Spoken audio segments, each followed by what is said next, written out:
Inspectors lot है या फिर बैंकिंग या सब पीएससी वाला है? सब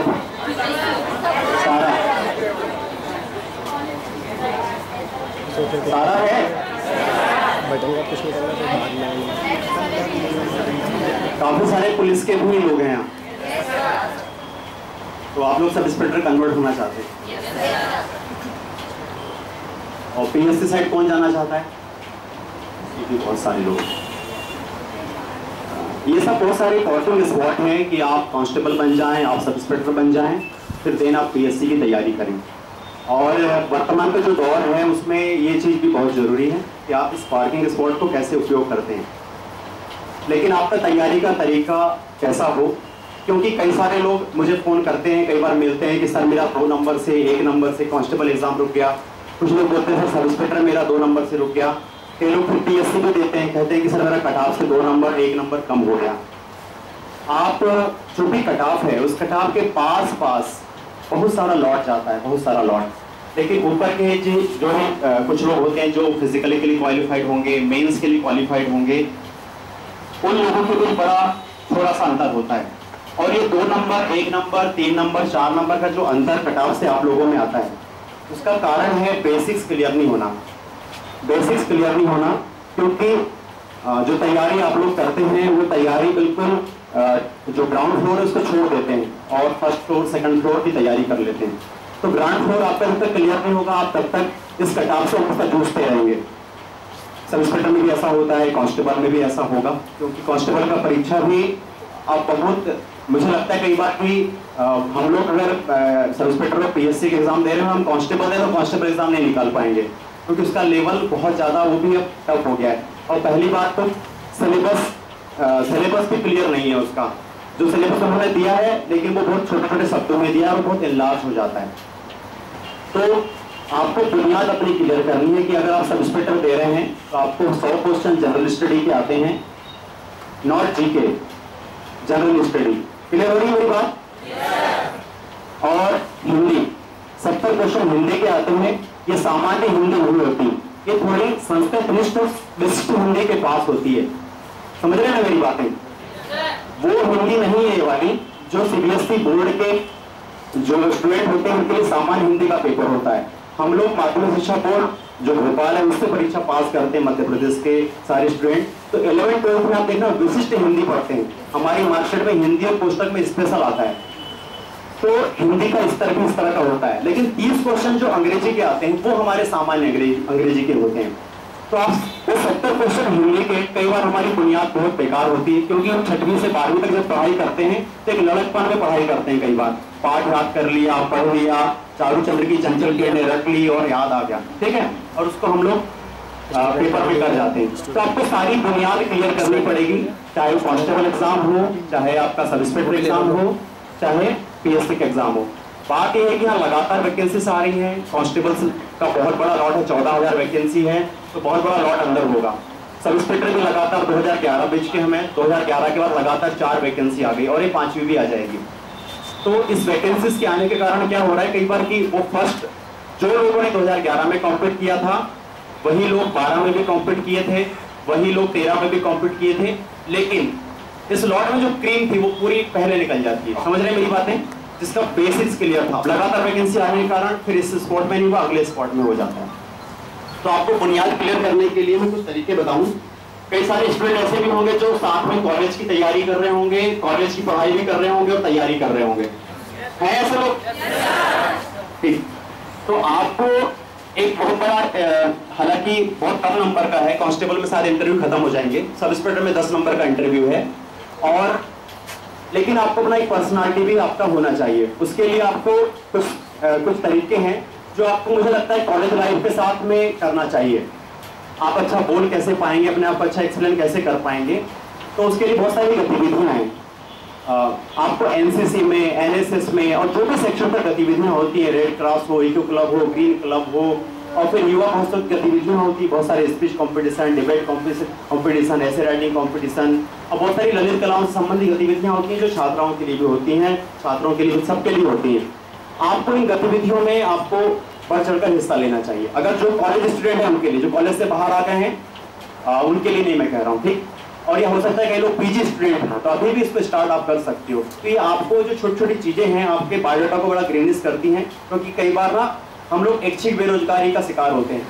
हम सब इंस्पेक्टर बनते हैं तो सोचते हैं पीएससी फाइट करें, जब पीएससी में आ जाते हैं तो हम सोचते हैं यूपीएससी फाइट करें, कांस्टेबल बन जाते हैं हम सोचते हैं सब इंस्पेक्टर बने, ठीक है। तो सर ने जैसा कहा कि आपका नॉलेज कैसे बड़ा व्यापक होगा, बहुआयामी कैसे होगा, तो आपको अपने कॉलेज लाइफ से एक तो कॉलेज स्कूल लाइफ से शुरू करना चाहिए, लेकिन स्कूल से सारा लॉट बाहर आ गया है, तो मैं कॉलेज लेवल पर आपको इसको टच करना है। और यदि कॉलेज लेवल पर नहीं कर पा रहे हो, कॉलेज भी खत्म हो गया है, तो भी बहुत सारी कई ओपन गतिविधियां जहाँ भी होती हैं, चाहे वो विवेकानंद लाइब्रेरी में हो, सेंट्रल लाइब्रेरी में हो, भोपाल में बहुत अवसर उपलब्ध हैं ऐसे। हम लोग तो बालाघाट से आए हैं तो वहाँ बहुत कम अवसर है, लेकिन भोपाल में अब अगर आप हैं तो बहुत सारे ऐसे अवसर हैं, बहुत सारी ऐसी संस्थाएं जो अपने बहुत सारे कार्यक्रम करती हैं, उनमें आप करें। दूसरा, बहुत सारी पत्रिकाएं होती हैं जिसमें ऐसे राइटिंग पर या क्विज कंपटीशन पर भी आता है ना, क्विज 10 क्वेश्चन का आप पत्र लिखो भेजो, ये सब भी होता है। कुछ आकाशवाणी करवाती है, कुछ एफएम भी ऐसा करवाते हैं, तो आप इन स्टेज का प्रयोग करें, ठीक। ये तो हो गई बातें कि आपको अपने आप को कैसे बढ़ाना है वहां से। अब आपको तैयारी के क्रम में मैं बताना चाहूंगा कि आपका जो बुनियाद है वो कैसे मजबूत हो। कोचिंग कैसे उपयोगी है। जैसे मैं पैदल अगर जा रहा हूँ, यहाँ से डिपो चढ़ा जाऊंगा तो मुझे कितना मिनट लगेगा, पैदल जाऊंगा तो 5 मिनट, और यदि मुझे ऑटो मिल जाए तो कितने देर में पहुंचूंगा, 2 मिनट। और मेरी मोटरसाइकिल में मैं बैठा ही हूँ अगर बिल्कुल बस स्टार्ट करके, कितना लगेगा, 1 मिनट। तो कोचिंग आपके साथ इस तरह से मदद करती है, ठीक है। पहुंचना आपको ही है, कोचिंग आपको इस तरह से मदद करेगी कि आपकी स्पीड को बढ़ा देगी, वो आपको एक माहौल मिलेगा, ठीक है। लेकिन यहाँ के साथ साथ आप अपने आप का, अगर अपने आप को चेक करें, आप सबसे ज्यादा अपने आप को चेक करें कि आपकी कमी क्या है, कि मैं कहाँ पर कम रह रहा हूँ, मेरा हिस्ट्री पार्ट कमजोर है, या इकोनॉमी कमजोर है, या पॉलिटी वाला कमजोर है, या ज्योग्राफी कमजोर है, या साइंस कमजोर है, या हिंदी कमजोर है, या फिर इंग्लिश कमजोर है, या करंट अफेयर्स को मैं बहुत अच्छे से डील नहीं कर पाता हूँ, ठीक है ना। सतरंगी टाइप का जीएस होता है, हिस्ट्री, पॉलिटी, ज्योग्राफी, साइंस, ठीक है, करंट अफेयर्स, सब कुछ। अब स्पेशल इन्वायरमेंट को बहुत फोकस करते हैं, ठीक है, स्पोर्ट्स है, ये सब चीजें आती हैं। तो आपको कुछ बुनियाद को आप क्लियर करेंगे। खासकर आपका जो 6वीं क्लास से लेकर 10वीं क्लास तक की जो बुक्स हैं, अगर आपको सीबीएसई या एनसीईआरटी की बुक्स नहीं मिल रही हैं तो सबसे अच्छा है, हम लोग सब बड़े सामान्य परिस्थिति से हैं, हम लोगों ने सभी ने माध्यमिक शिक्षा बोर्ड की किताबें पढ़ी हैं, तो आप 6वीं से लेकर 10वीं तक की किताबों को एक बार पलट लें। क्लियर हो रही मेरी बातें? और इसका तरीका ये है कि मेरे नीचे में एक अंकल रहते हैं, उनकी एक बेटी 6वीं में है, एक बेटी 8वीं में है, एक ऊपर अंकल रहते हैं जिनकी बेटी 7th में है, और एक 10th में है, और एक हाथ कोई बाजू वाला देखें तो 9th का है। सारी किताबें आपको पड़ोस में मिल जाएगी। और इसको और अच्छे से कंप्लीट करने का तरीका ये है कि एक सोशल सर्विस भी हो जाएगी। आप उन बच्चों को 1 महीने 2 महीने अपने घर पर बुला करके उनका कोर्स पूरा करवा दो आप। तो आपका जो अब जो हमारा एमपी का सिलेबस है पाठ्य पुस्तक निगम का, वो सिलेबस बहुत सारा एनसीईआरटी के पास उतना तो नहीं, लेकिन पास चला गया है। अब जो नया सिलेबस है, नई किताबें आई हैं, उनको बहुत स्टैंडर्ड कर दिया है। ठीक है, मेरी बात समझ में आ रही है ना? यूनिफॉर्म एजुकेशन पे जो बात चल रही थी, हम उसके पास बहुत पहुंच रहे हैं। तो इन किताबों को आप हिस्ट्री 6वीं से लेकर 10वीं तक की पूरी हिस्ट्री पढ़ें, तो आपको पूरी हड़प्पा से लेकर आधुनिक भारत तक, स्वतंत्रता संग्राम तक, और कुछ आजादी के बाद का भारत, कई वक्त कुछ किताबों में 1965 तक वार, 1971 तक के वार भी शामिल हो गए। मेरी बात क्लियर हो रही है? पॉलिटी में आप जाएंगे तो हमारा कैसा राजनीतिक विकास कैसे हुआ, कौटिल्य से लेकर के, और रेगुलेटिंग एक्ट आया, और कैसे फिर हम लोग स्वाधीनता संग्राम के दौरान फिर हमारी इस तरह से संविधान का निर्माण हुआ, और संविधान के बाद की भी कुछ गतिविधियां, सहकारिता और लोक नीति, बहुत सारी चीजें बन रही हैं। वहां तक की चीजें आपको 6वीं से 10वीं तक की किताबें मिल जाएंगी। क्लियर हो रही मेरी बातें? ऐसा ज्योग्राफी में जाएंगे तो वहां पर पृथ्वी सूर्य का चक्कर लगाती है से लेकर 6वीं क्लास से 10वीं क्लास तक आप आएंगे तो आपको टफ ज्योग्राफी तक आपको पूरा क्लियर हो जाएगा कॉन्सेप्ट। ठीक है, सारे जितने भी आईएएस की तैयारी करते हैं, पीएससी की तैयारी करते हैं, और जो भी कॉम्पिटिशन की तैयारी होती है, सब लोग 10वीं के बाद सबका सब्जेक्ट ये चीज छूट जाती है। कोई साइंस चला जाता है, कोई कॉमर्स चला जाता है, कोई आर्ट चला जाता है, कोई एग्रीकल्चर चला जाता है, कुछ और चला जाता है। क्लियर हो रही मेरी बात? इस तरह से आप हिस्ट्री, पॉलिटी, ज्योग्राफी, साइंस, ठीक है, और इकोनॉमी 8 तक तो है नहीं, लेकिन 9, 10th में, लेकिन बुनियाद है। क्या मुद्रा, पूंजी, श्रम क्या होता है, इसको समझें आप पहले। आयोजन क्या है, पंचवर्षीय योजनाएं क्या है, इनको समझें आप। जब उस मूल को आप समझेंगे तब क्लियर हो पाएगा ये। ठीक, ये आपका सब इंस्पेक्टर का 100 क्वेश्चन का दायरा। मेरे ख्याल से इसको इतना बुनियाद को क्लियर करें और उसके बाद फिर जितनी कोचिंग तो पढ़ ही रहे, कंटिन्यू कोचिंग में है ही, तो कोचिंग की चीजों का फॉलो करें। ठीक है, आपके पास जीएस के एक बहुत अच्छे टीचर हैं। आपके यहाँ का एक नोट्स मुझे कहीं मिला था किसी स्टूडेंट से, अविनाश मिश्रा एक फैकल्टी है आपके यहाँ, है ना, उनका नोट्स था, वो बहुत अच्छा उन्होंने तो जीएस को डील किया हुआ है। काफी आपको छोटी छोटी चीजों से लेकर न्यायिक सक्रियता अगर पढ़ा रहे हैं आपको कांस्टेबल सब इंस्पेक्टर एग्जाम के लिए, तो बहुत अच्छी बात है, क्योंकि अगर उसको पढ़ा रहे हैं तो आपका उसको पीछे का बैकग्राउंड आपको क्लियर कर रहे होंगे, वो क्लियर हो रहा है। तो आपके पास फैकल्टी भी अच्छी है। ये आपका जीएस का पोर्शन हो गया। इसके बाद आप बोल तो नहीं हो रहे, ठीक, इसके बाद आपकी हिंदी। हिंदी के लिए आप 9th क्लास से लेकर 12th क्लास तक की हमने हिंदी कालिंदी की किताब पढ़ी होगी, शिवलाल हिंदी कालिंदी या योग बोध की किताब पढ़ी होगी, दिग्दर्शिका पढ़ी है, पढ़ी कि नहीं भाई? ठीक, उसके व्याकरण खंड की 9th क्लास की एक छोटी सी फोटोकॉपी, 10th क्लास की फोटोकॉपी, 11th की और 12th की, इस क्रम में आप करें तो आप सरल से कठिन की तरफ पढ़ेंगे। 9वीं से पढ़ना शुरू करें तो आपको देखना संधि के 3 प्रकार मिलेंगे। कहां पर? 9th में जो भी होगा, स्वर संधि, व्यंजन संधि और विसर्ग संधि। थोड़ा सा 10th में जाएंगे तो संधि को खुलेगा, वो स्वर संधि के प्रकार भी खुलेगा। फिर 11th में जाओगे तो आपको व्यंजन और विसर्ग के भी कुछ प्रकार मिलने लगेंगे। ठीक, ऐसी समास में भी जाओगे तो आपको शुरू में आपको समास के जो सामान्य प्रकार है वो मिलेंगे। आगे जब 12th तक जाओगे तो आपको तत्पुरुष समास के भी जो भेद है वो भी मिलने लगेंगे। क्लियर हो रही मेरी बातें? इस क्रम में आप हिंदी को तैयार करें। ठीक है, बेस्ट बढ़िया बुनियादी तरीका है और सबसे कम समय में होता है। 10 दिन 15 दिन में आप इस हिंदी को निपटा लो, क्योंकि आपने बहुत पढ़ चुका है इसको। 9th 10th 11th 12th में पर्सन बढ़ाने के लिए पढ़ा। क्लियर हो रही मेरी बातें? इसकी चारों बुकलेट की आप फोटोकॉपी करें और इसको साथ में पढ़ें, कोचिंग के साथ साथ आप इनको भी टच करें, तो आपका बुनियाद क्लियर होगा। क्योंकि आपका जो हो सकता है कि आपको यहाँ कोचिंग पे क्या होता है, कई बार इस तरह से पढ़ाया जाता है। शुरुआत कैसे होता है कि आप सब लोग एक कॉम्पिटिटिव मोड में हैं, कुछ थोड़ा मोड़ा पढ़ कर आए हैं, इस प्रतियोगिता को कुछ समझते हैं। ठीक है सर, यही होता है ना कि थोड़ा मोड़ा समझते हैं कि चलो भारत की राजधानी दिल्ली इतना तो जानता होगा बच्चा, 29 राज्य है इतना तो जानता होगा, इस तरह से आपको करते हैं। लेकिन कई बार कुछ लोग ऐसे होते हैं जो छूट जाते हैं, तो आपको उनके सबके बराबर लेवल में आने के लिए आप इन चीजों को पकड़ें। ऐसा ही इंग्लिश के लिए भी करें। केवल 9th और 10th का जो ग्रामर है उसको आप, जो भी बुक हो 9th 10th का, उसको आप रीड करें। मेरा सब इंस्पेक्टर जब हुआ था तो मेरे पास ऐसा कुछ नहीं था, मैंने इतना ही सब कुछ किया था जगह। ठीक, कि आप लूसेंट पढ़ लेते हैं, कुछ पढ़ लेते हैं, ये सब मेरे पास उपलब्ध ही नहीं था। तो हमने वही जो हिंदी कालीन हमने देखा, सिलेबस की संधि है, समास है, अलंकार है, रस है, ये सब चीज़ें थी उसमें। तो हमने देखा कि इससे, और साथ में आप उस कुछ थोड़ा इंटरेस्ट अगर डेवलप करो तो उसका जो रीडर वाला खंड है, जो मतलब मुख्य पाठ वाला भाग है, उसमें जाएंगे तो आपको कुछ रचनाएं भी मिल जाएंगी। क्योंकि परीक्षा में आजकल रचनाएं पूछ रही है कि अंधा युग किसकी रचना है, गोदान किसने लिखा, कामायनी किसने लिखी, है ना, इस तरह से भारत भारती किसने लिखा, ये आ रहा है। 5-7 क्वेश्चन रचनाओं पर आ रहे हैं। तो आप देखना 9th से 12th तक आपने जो पढ़ा होगा उसमें बहुत सारी रचनाएं भी पढ़ी होगी। मैथिली गुप्त पढ़ा होगा, तुमलाल पन्नालाल बख्शी पढ़ा होगा, सब पढ़ा होगा। क्लियर हो रही मेरी बातें? आपको पुनः एक बार घंटे 2 घंटे वहाँ रिकॉल करना है, और साथ में कोचिंग, और फिर कोचिंग के बाद का समय, यानी सुबह अगर पढ़ रहे हैं आप अपनी बेसिक चीज़ों को, या रात में सोते समय बिल्कुल बोरिंग मूड में आप पढ़िए। बिल्कुल बोरिंग मूड में 10 से 12 सोने के समय उसको पढ़ते हैं आप, देखना आपको बचपन याद आएगा, बड़ी भावनाएं जुड़ेंगी उन किताबों से, मजा आएगा, है ना, आएगा मजा। और उसके बाद में जब मॉर्निंग साइड आपका हो, तो मॉर्निंग साइड में तो आपका कोचिंग का रिवीजन करना रहेगा, फिर कोचिंग आना रहेगा आपको 1:30-2 बजे तक, और फिर कोचिंग की चीज को रोज का रोज आप कर लें, नहीं तो पीछे छूटती जाएंगी। क्लियर हो रही मेरी बातें? इस तरह से आपका जनरल स्टडी, हिंदी, इंग्लिश, और जो मैंने कुछ बुनियादी बातें पहले बताई थी वो आपको पर्सनालिटी को बढ़ा देगी। और यहाँ के साथ कुछ गतिविधि कोचिंग में भी होती होंगी, आप उनमें भी हिस्सा लें। अगर कोई कंपटीशन होता है, क्विज होते हैं, आपका जो रिटर्न टेस्ट होता है, उसको आप बहुत अच्छे से करें। क्लियर है मेरी बातें? अब आपकी कोई क्वेरीज हो तो आप पूछिए।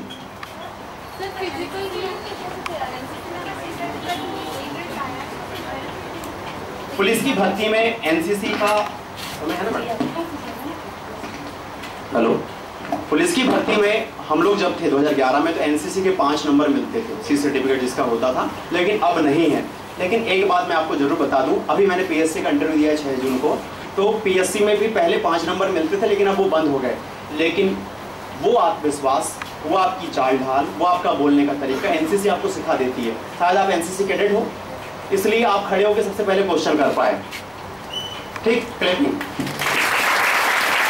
आप आपको एनसीसी ये चीज देती है, एनएसएस ये चीज देती है, छात्र संघ छात्र संघ में आप रहे हैं तो आपको वो कॉन्फिडेंस मिलेगा, लीडिंग करोगे आप, युवा महोत्सव में कर रहे आप, जितना कॉलेज लाइफ को उस रूप में जियोगे, वो वाली स्टाइल में नहीं कि पांठेले में जाके बतिया रहे हैं, बात कर रहे हैं, ये वाली बटन खोल करके घूम रहे हैं कॉलेज में, कॉलेज की दीवार में ऐसे खड़े हो जाते, वाला स्टाइल नहीं। आप एक कॉलेज का जो थिंक टैंक होता है, एक बुद्धिजीवी तरीके से आप उस महाविद्यालय को जिए।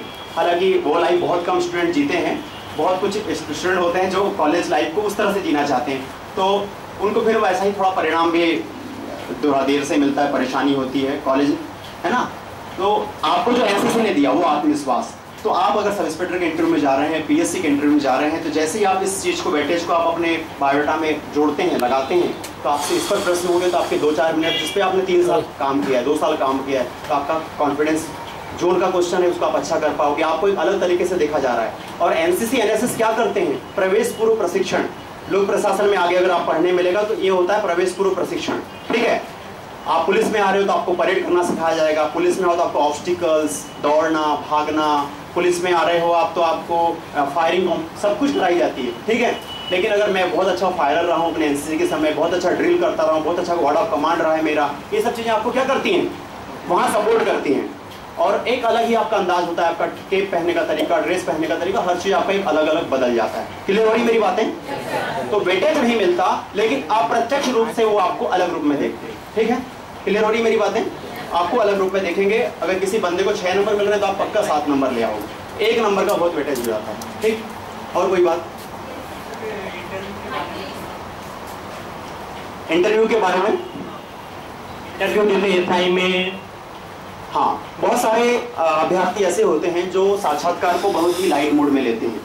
केवल आज अगर 9 तारीख है, आज सॉरी कितनी तारीख है, 20 तारीख है, तो आज फिजिकल है, तो आज तक हम दौड़ते ही दौड़ते हैं, केवल लॉन्ग जंप, हाई जंप जो है वो सारा करते हैं। मुझे लगता है कि जैसा मैंने कहा, टाइम डिवाइडेशन है ना, समय विभाजन के साथ आपको कुछ देर, घंटे 2 घंटे उस दौरान इंटरव्यू के लिए देना चाहिए। हो सकता है आपको 1 से 2 नंबर इंटरव्यू मिल रहे हों, आपको 9 नंबर मिल रहे हों, ये आपको अंदर और बाहर कर देगा। हमारे समय तो 50 नंबर का इंटरव्यू हुआ करता था, ठीक है, और मैंने इस चीज़ को फॉलो किया, मेरा बायोडाटा भी अच्छा था पहले से, और इन चीज़ों पर मैंने काफ़ी काम किया। मैं अपने फिजिकल को ज़्यादा वो नहीं समझता था, मैं सोचता था कि मैं इंटरव्यू में बहुत अच्छे नंबर लाऊंगा, मुझे मिले भी, एमपी के मोस्ट जो अच्छे नंबर थे वो मिले। और वर्तमान में मानवाधिकार आयोग के जो कार्यवाहक अध्यक्ष हैं बीएम कंवर साहब प्रेसिडेंट थे हमारे बोर्ड के, बहुत टफ ऑफिसर माने जाते हैं, और 1-1, 2-2 नंबर भी उन्होंने इंटरव्यू में दिया था हमको, उन्हें 35 नंबर मिले थे उनको इस समय। तो ये चीज़ आपको बहुत वेटेज कर जाती है, ठीक है। तो अभी हम पीएससी का इंटरव्यू देने भी गए तो कई सारे लोगों ने कहा कि डॉक्टर एसपी गौतम साहब का बोर्ड है, बहुत टफ बोर्ड है, लोग जाने से वहाँ डरते हैं, बोले वो बोर्ड बहुत खतरनाक बोर्ड है। व्यवहार साहब का बोर्ड बाकी व्यवहारिक है। तो मैंने अपने आप को महसूस किया, अभी रिजल्ट आना बाकी है, कि मैं एंट्री प्लीजेंट थी और निकला तब भी सारे बोर्ड प्लीजेंट थे। मतलब आपका कई सारी चीज़ें ना क्लियर रहना चाहिए उनको, ठीक है ना, तो आप तब बोल पाओगे अच्छा, जब आपका ये सब चीज़ें क्लियर होगा। पृष्ठभूमि आपकी बहुत कुछ आपको मदद करती है, ठीक है। तो आप जो वो बात कर रहे थे ना, उस समय जो भी करंट के मुद्दे हैं, पुलिस में क्यों आना चाहते हैं, एक आपका सामान्य रूप से आपका क्लियर होना चाहिए कि आप पुलिस में क्यों आना चाहते हैं। आपको कुछ छोटी छोटी समस्याएं पूछी जाएंगी, और मेरा एक बेस्ट तरीका है, मैंने अपने इंटरव्यू के पहले किरण बेदी जी की 2 किताबें पढ़ ली थी। किताबें तो उन्होंने बहुत लिखी, लेकिन उतना समय भी नहीं था, लेकिन मैंने किरण बेदी जी की 2 किताबें पढ़ी थी उस समय। और मेरे इंटरव्यू के पहले ही 21 अक्टूबर तो पुलिस कीर्ति दिवस भी आता है, तो इस दौरान आपको कुछ आर्टिकल्स आते हैं बाजार में, कुछ आर्टिकल को भी फॉलो करना। तो आप उनकी कुछ किताबें पढ़ें तो आपको ना पुलिस के बारे में कुछ समग्रता इस तरह से मिल जाएगी, तो आपका एक पुलिस जैसा ओरिएंटेशन दिखाई देने लगेगा, ठीक है।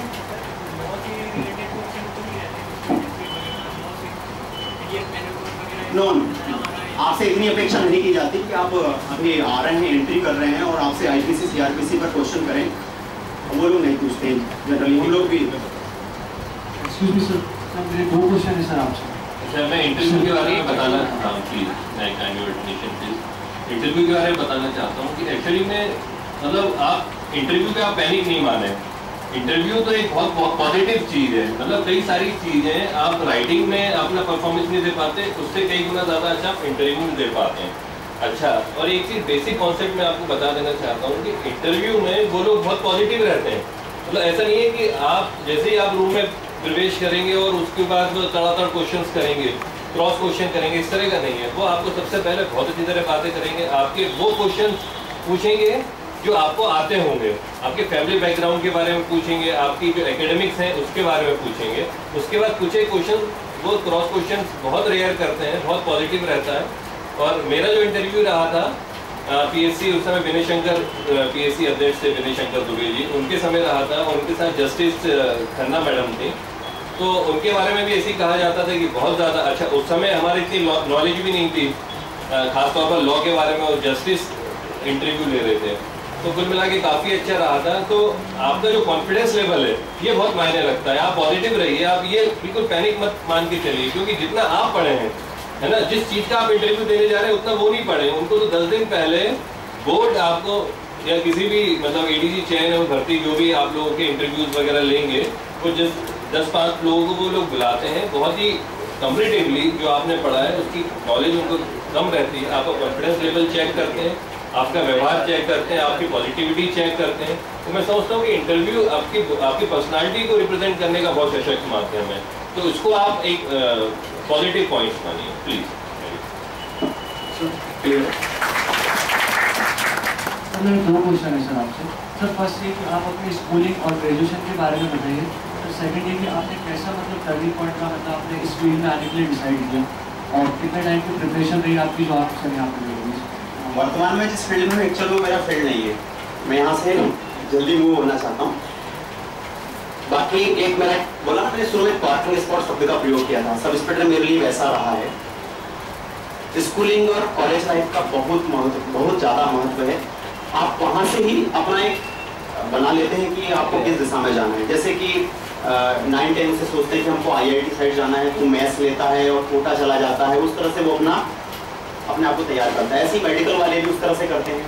लेकिन मेरा था कि मुझे प्रशासनिक सेवा में जाना है। ऐसा मुझे फिलहाल का 7th 8th में दिमाग में समझ में आने लगा था। मैं कुछ पत्रिकाएं पढ़ता था, कुछ चीज़ें मिल जाती थी ऐसे, तो मेरा उस साइड दिमाग ज़्यादा जाता था। फिर 9-10 आया तो एक भैया मुझे मिल गए जो दिल्ली में मुख्य जगह में तैयारी करते थे।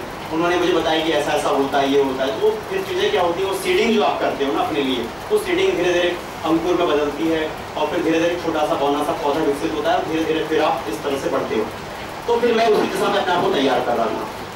तो स्कूल लाइफ में जम के इन गतिविधियों में भाग लेना, ठीक, मेरे परसेंट कभी 90, 85, 90 नहीं रहे, लेकिन हाँ 75 और 80 रहे। लेकिन मेरे वो 7, 8, 10% मुझे लगता है कम इसलिए हो जाते थे। मेरे बहुत साथी थे जो बहुत अच्छे प्रश्न बनाते थे, लेकिन उनका एक दायरा था। लेकिन मैं स्कूल में भी सब गतिविधियों में रहता था। खेलना है, जितनी भी गतिविधि होती है ना स्कूल में, बहुत सारी गतिविधि, श्लोक वाचन से लेकर जितनी होती हैं सब में जाना है। क्लियर हो रही मेरी बातें? ऐसा ही कॉलेज लाइफ में भी आपको बताया मैंने कि ये सब गतिविधियाँ आपको कैसे व्यक्ति, क्या होता है कि मैं बालाघाट से हूँ, मेरे माता पिता किसान हैं, तो मेरे लिए पहले अभिभावक मतलब माता पिता तो हैं मेरे पेरेंट्स, लेकिन मेरे लिए सेकंड अभिभावक का काम NCC, NSS, यूथ फेस्टिवल, ये जो गतिविधियाँ थी इन्होंने किया, मुझे दुनिया दिखाई इनने। मैं इनके कारण बालाघाट में रहते हुए मैं पूरा देश घूम गया। मेरा NCC में गया था, मुझे सिंगापुर YP जाने का मौका मिला। ठीक है, तो आपको क्या होता है कि इस तरह से ये चीज़ें मदद करती है। क्लियर हो रही मेरी बातें? फिर आप धीरे धीरे इस दिशा में जब बढ़ते हो ना, तो अपने आप रास्ता खुलता जाता है। कुछ पत्रिकाएं हाथ लगती हैं, तो मैं दर्पण वगैरह में जो निबंध लिखो प्रतियोगिता आती थी उसमें लिखता था। निबंध में 1 बार नंबर लगा, लेकिन 50-60 निबंध वहाँ भेजे होंगे। ऐसे ही आकाशवाणी का भी कुछ कार्यक्रम होता है, बालाघाट आकाशवाणी का, तो उसमें प्रश्न आपके सवाल आप इस तरह से चीज़ें थी। और रेडियो को मैंने नियमित सुना, अभी भी मेरा रेडियो में सब्सक्राइबर तो रेडियो नहीं सुनता है मेरा। तो अगर अब चलते फिरते हो गए समय नहीं, तो रेडियो कहाँ लेकर चलोगे? तो मोबाइल पर रेडियो है, मोबाइल पर रेडियो ऐप है ना, तो वो टेक्स्ट फॉर्म में भी है और ऑडियो वीडियो सब फॉर्म में।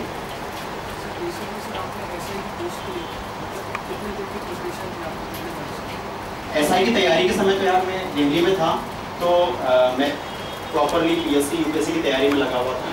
मेरा BSc हुआ 2009 में, फिर मेरा पब्लिक एडमिनिस्ट्रेशन से पहला PG था और सेकंड PG में ज्योग्राफी से कर रहा था। ठीक है, उसी दौरान ताकि मैं PSC के सब्जेक्ट चलते थे उस समय, तो PSC का बहुत सारा गतिरोध रहा इस दौरान। 12 का फंसा हुआ रिजल्ट रहा, 13 फंसा रहा, 14, 15, 16 सब कंटिन्यू लाइन से किसी का इंटरव्यू दिया है, किसी का इंटरव्यू कॉल है, किसी का मेंस लिखा है।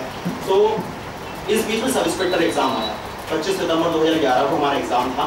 तो काफ़ी सारा GS बहुत ज़्यादा तैयार था, तो मुझे ज़्यादा मेहनत करनी जरूरी पड़ी, क्योंकि मेरा अलग ओरिएंटेशन था। अब आप लोग अगर 0 से कर रहे हो या 10-12 से कर रहे हो तो आपको थोड़ा सा समय लगेगा, लेकिन मुझे लगता है कि मैं उस समय अपने आप को 35-40 की स्थिति में था, मतलब 100 में से 35-40% मेरा हो गया था, तो मुझे थोड़ा थोड़ा करना था। तो मैंने और स्टूडेंट वो बहुत अच्छे रहे हम, तो हमारा 9, 10, 11, 12 का हिंदी में बहुत अच्छे नंबर आते थे हमारे, कभी भी 90 से कम नंबर हिंदी में नहीं आए, ठीक है। तो हिंदी बहुत अच्छी थी, तो 70 नंबर की हिंदी बहुत अच्छे नंबर आए।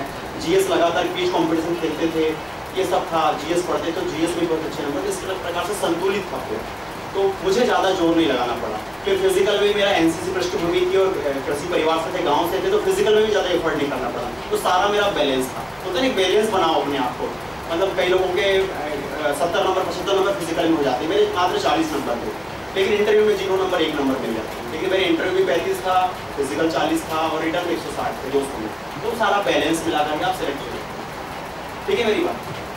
तो आपको समय कितना लगा ये मत सोचो, आप अपने आप को समझो कि मित्र मेरा कितना तैयार है, क्योंकि मैंने अपने आप के संसाधनों को कैसे प्रबंधित किया, मेरा जो संघर्ष था उसको मैंने कैसे प्रबंधित किया, वो एक अलग बात। आपको अपने आप को चेक करना, क्लियर होनी मेरी बात है कि आपका कौन सा जोन वीक है, उस पर काम करना।